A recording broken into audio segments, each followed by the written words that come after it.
अस्सलाम वालेकुम रहमतुल्लाह। कैसे हैं आप लोग? उम्मीद है कि आप लोग अच्छे से होंगे।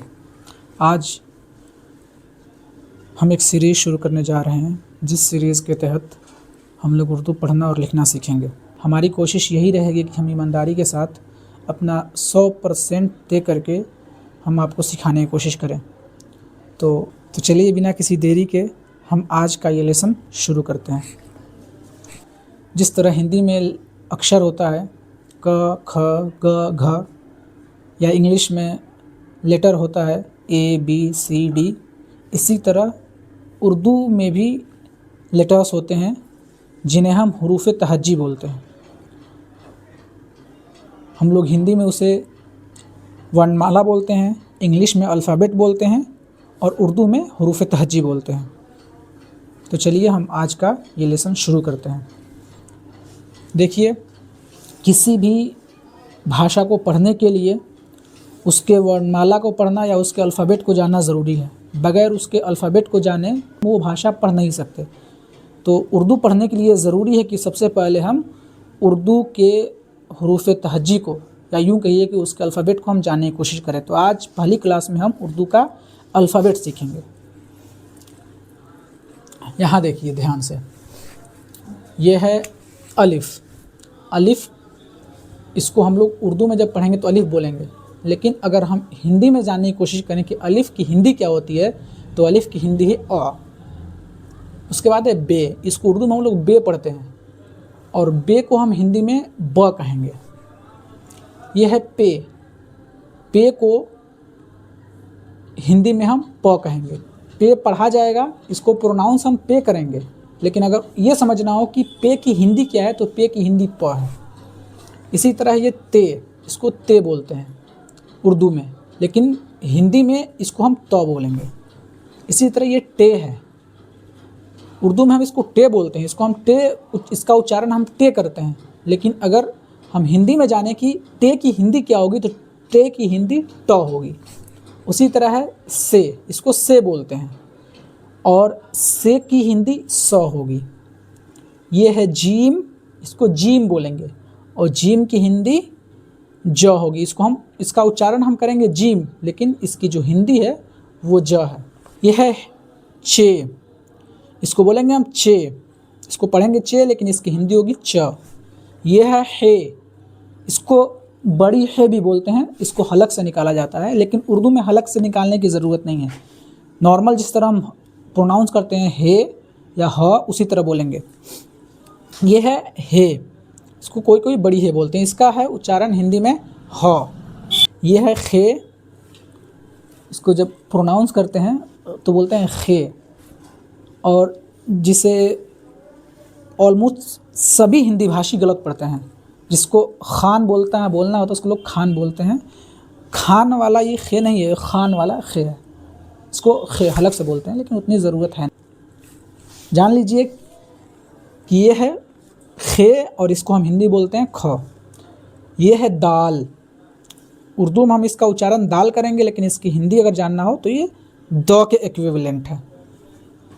अब इसी तरह दाल के बाद आता है डाल, इसको हम लोग उर्दू में डाल बोलेंगे, लेकिन अगर हिंदी जानना हो तो डाल का ड होता है। इसी तरह ये जाल है, जाल का उर्दू में हम इसको जाल बोलेंगे, लेकिन हिंदी में हम इसको ज बोलेंगे। ज, एक होता है ज, एक होता है ज, वो अंतर है, वो हम बाद में जान लेंगे। यह है रे, इसको उर्दू में पढ़ेंगे रे और इसकी हिंदी होगी र। यह है रे, रे रे, इसको हम उर्दू में पढ़ेंगे रे और इसकी हिंदी होगी र। यह है जे, इसको उर्दू में हम जे बोलते हैं, लेकिन ये हिंदी में अगर हिंदी में बोलना हो तो इसकी हिंदी होगी ज। इसी तरह होता है ज 3 नुक्ता वाला, उर्दू में एक जे 3 नुक्ता वाला होता है, जिसका इस्तेमाल बहुत ही कम होता है, बहुत ही कम, लेकिन चूंकि ये भी इसकी भी गिनती होती है तो इसको जान लीजिए। इस पे 3 डॉट रहेगा, डॉट को ही उर्दू में नुक्ता बोलते हैं। इस पे 3 डॉट है, इसको भी जे बोलते हैं और इसकी हिंदी ज। उसके बाद है सीन, वाह क्या सीन है, वही वाला सीन, मतलब वो वाला सीन नहीं है, लेकिन वही जिस तरह उसका उच्चारण करते हैं सीन, इसी तरह ये भी है सीन, इसकी हिंदी होती है स। और ये है शीन, शीन। सीन और शीन को डिफरेंशिएट करना बहुत ज़रूरी है, वरना सीन और शीन में अगर हम अलग अलग दोनों का उच्चारण नहीं करेंगे तो उसका मतलब बहुत ज़्यादा बदल जाता है। इसको बोलेंगे सीन स, इसको बोलेंगे शीन और श। मीर तकी मीर का एक शेर मुझे याद आ रहा है इसी सीन और शीन पे। मीर तकी मीर का एक शेर है कि हस्ती अपनी हबाब की सी है, ये नुमाइश शराब की सी है। शराब ये छोटी सीन वाली। तो हस्ती अपनी हबाब की सी है, ये नुमाइश शराब की सी है। नाजुकी उसके लब की क्या कहिए, पंखुरी एक गुलाब की सी है। और मीर इन नीम बाज आँखों में सारी मस्ती शराब की सी है। मैंने जो शेर कहा है उस शेर को आप ध्यान से सुनेंगे तो आपको पता चलेगा।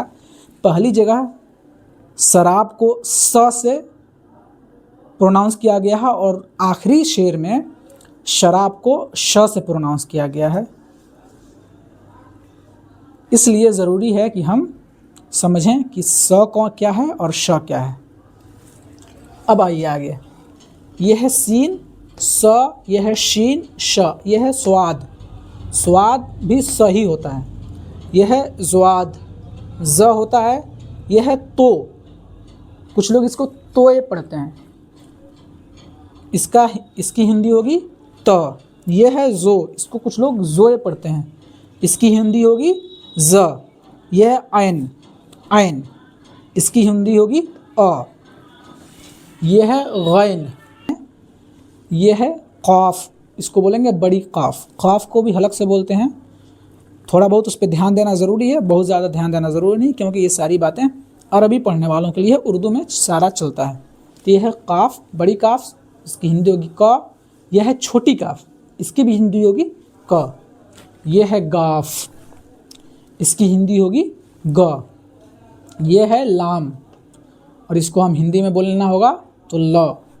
यह है मीम, इसकी हिंदी होगी म।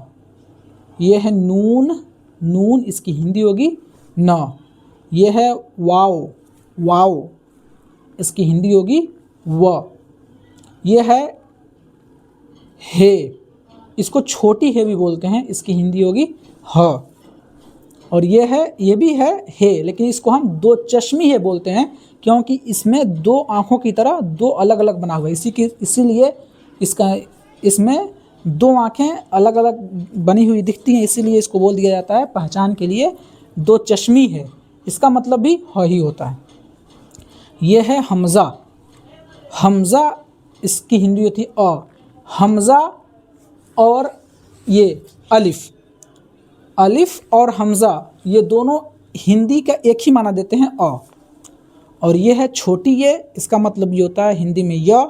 और ये है बड़ी ये, इसका मतलब भी हिंदी में होता है। ये है बड़ी ये, इसका मतलब भी हिंदी में होता है य। अब यहाँ ध्यान देने लायक बात है कि कुछ लेटर्स ऐसे हैं जो उर्दू में तो है अलग अलग, लेकिन हिंदी उनकी सेम हो रही है। जैसे कि यहाँ जीम है, इसका मतलब भी होता है ज हिंदी में। यहाँ जाल है, इसकी भी हिंदी होती है ज। यहाँ जे है, इसकी भी हिंदी होती है ज। और यहाँ ये 3 डॉट वाला 3 नुक्ते वाला ज है, इसका मतलब भी होता है हिंदी में होता है ज। और यहाँ ज़ाद है, ज़ुआद जिसको बोलते हैं, इसका भी आ रहा है हिंदी में ज। और यहाँ जो है उर्दू का, इसका भी आ रहा है ज। तो अगर हम गौर से इसको देखें तो हिंदी में जो ज है उसके लिए उर्दू में 6 लेटर्स हैं।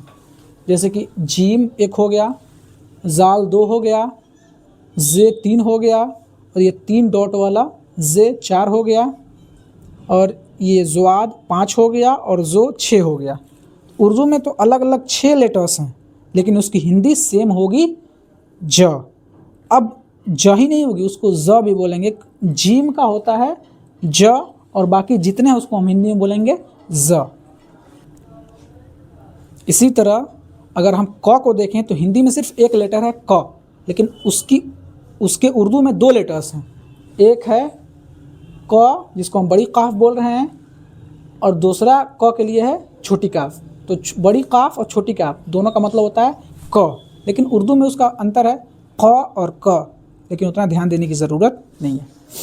अब इनके अलावा बाकी जो लेटर्स हैं वो सब अलग अलग हैं, और अ के लिए भी 2 लेटर्स हैं। एक है हमज़ा, इसका मतलब भी होता है अ, और एक है अलिफ, इसका मतलब भी होता है अ। इतना हमको ध्यान देने की ज़रूरत है। लेकिन एक दिक्कत यहाँ और है, उर्दू में कुछ लेटर्स ऐसे हैं जो देखने में सेम होते हैं लेकिन उनका उच्चारण अलग अलग होता है। फॉर एग्ज़ाम्पल अगर हम यहाँ देखें, जीम, चे, हे, खे, ये 4 लेटर्स हैं, देखने में चारों सेम हैं, लेकिन इसमें सिर्फ डॉट का फ़र्क है। अगर बीच में एक नुक्ता हो तो हो जाएगा जीम, और अगर उसी बीच में 3 नुक्ता हो जाए तो हो जाएगा चे। में नुक्ता ख़त्म कर दिया जाए, चाहे वो 3 नुक्ता हो चाहे 1 नुक्ता हो, जैसे कि ये है, यहाँ ना 1 नुक्ता है ना 3 है ना ऊपर नुक्ता है, तो ये हो जाएगा हे। और अगर उसी के ऊपर 1 नुक्ता दे दिया जाए तो ये हो जाएगा खे। तो ये ध्यान देने वाली बात है कि चारों लेटर्स देखने में सेम हैं, लेकिन सिर्फ नुक्ते के फ़र्क से इनका उच्चारण अलग अलग हो रहा है। ये है जीम, ये है चे, ये है हे, और ये है। तो देखिए यहाँ सारा खेल नुक्ते का है। जीम बीच में 1 नुक्ता, चे बीच में 3 नुक्ता, हे इस पर नुक्ता ही नहीं है, न बीच में है, न ऊपर है, न 1 है, न 2 है, न 3 है, और खे ऊपर 1 नुक्ता। इसको ध्यान रखना है, इसकी पहचान है। बीच में नुक्ता रहेगा तो जीम, बीच में 3 नुक्ता, बीच में 1 नुक्ता रहेगा तो जीम, बीच में 3 नुक्ता रहेगा तो चे, नुक्ता कहीं नहीं रहेगा तो हे, और ऊपर 1 नुक्ता रहेगा तो खे। अब हम उर्दू के लगभग सारे लेटर्स जान चुके हैं, अलिफ से लेकर के ये तक। जिस तरह हिंदी में मात्रा होता है, इसी तरह उर्दू में हरकत होता है। अब हम हरकत जानेंगे। हरकत वो हरकत नहीं जो हम समझते हैं। हरकत यानी कि जिस तरह ओ का मात्रा है, छोटी का मात्रा है, बड़ी का मात्रा है, इसी तरह उर्दू में भी होता है। यहाँ देखिए हरकत है, हरकत। ज़बर होता है हमेशा लेटर के ऊपर, जैसे कि सीन के ऊपर है ज़बर, सीन ज़बर स। ये जो दिख रहा है आपको, ये ज़बर का साइन है, ज़बर का सिंबल है। और जो ज़ेर होता है ये है ज़ेर, नीचे। ज़ेर हमेशा किसी भी लेटर के नीचे होता है, जैसे कि यहाँ सीन के नीचे है तो सीन ज़ेर से। ये है पेश, ऐसे गोल करके ये पेश होता है। पेश भी हमेशा लेटर के ऊपर होता है, जैसे कि यहाँ सीन के ऊपर है, सीन पेश सो। ये है जज़म, ये देखिए यहाँ पे ये जज़म है। जज़म छोटा सा होता है, दाल की तरह होगा लेकिन वो छोटा होगा। दाल बड़ा होता है, जज़म छोटा होता है दाल ही की तरह लगभग, लेकिन वो छोटा होता है। और जज़म भी हमेशा लेटर के ऊपर होता है, जैसे कि यहाँ सीन के ऊपर है जज़म। और जज़म होता है तो इसका रूल ये है कि जज़म जहाँ भी रहेगा उससे पहले कोई लेटर होगा जिस पे ज़बर ज़ेर पेश लगा होगा, क्योंकि जज़म वाले में उससे पहले वाला लेटर उसमें मिलता है। जैसे कि यहाँ अलिफ पे ज़बर है और सीन पे जज़म है, तो यहाँ अलिफ सीन मिलेगा, अलिफ सीन ज़बर अस। और ये है मद, ये जो ऐसे बना हुआ है ये मद है। मद को खींच के थोड़ा पढ़ा जाता है, जैसे कि यहाँ अलिफ है, अलिफ को और मद भी हमेशा लेटर के ऊपर होता है। जैसे कि यहाँ अलिफ है, इसको हम बोलेंगे अलिफ मद ज़बर आ, जैसे कि आम, आज। तो ये है मद। और उर्दू में जो टोटल हरूफ हैं उर्दू के वो हैं 38। उर्दू के टोटल अल्फ़ाबेट 38 होते हैं, और उसमें अरबी और फ़ारसी के जोड़ दें तो 51-52 हो जाते हैं। अब आपने इतना पूरा ये उर्दू का अल्फ़ाबेट पढ़ लिया, उर्दू की पूरी हरूफ तहज़ीब पढ़ ली, लेकिन आपके मन में एक सवाल होगा कि इसमें ऑलमोस्ट हिंदी के सारे अक्षर मिल रहे हैं, लेकिन कुछ अक्षर ऐसे हैं जो हमें दिखाई नहीं पड़ रहे हैं, जैसे कि घ है, छ है, झ है, ढ है, थ है, ध है, फ है और भ है। ये 2, 4, 6, 8 और 9, ये 9 जो लेटर्स हैं, ये जो 9 हरूफ हैं, ये आपको नज़र इसमें नहीं आ रहे हैं, और ये सब के सब हिंदी के हरूफ हैं, हिंदी के लेटर्स हैं। और भ के लिए कोई एक पर्टिकुलर एक लेटर नहीं आता है। आज की क्लास यहीं तक, कल हम मिलते हैं आपसे नए टॉपिक के साथ। इस वीडियो को लाइक कर दें और कमेंट ज़रूर करें। हम क्या और बेहतर कर सकते हैं अपनी राय ज़रूर दें और इस चैनल को ज़रूर सब्सक्राइब कर लें। इसके साथ साथ बेल आइकन को भी दबा लें ताकि आने वाली वीडियो सबसे पहले आप तक पहुँचे।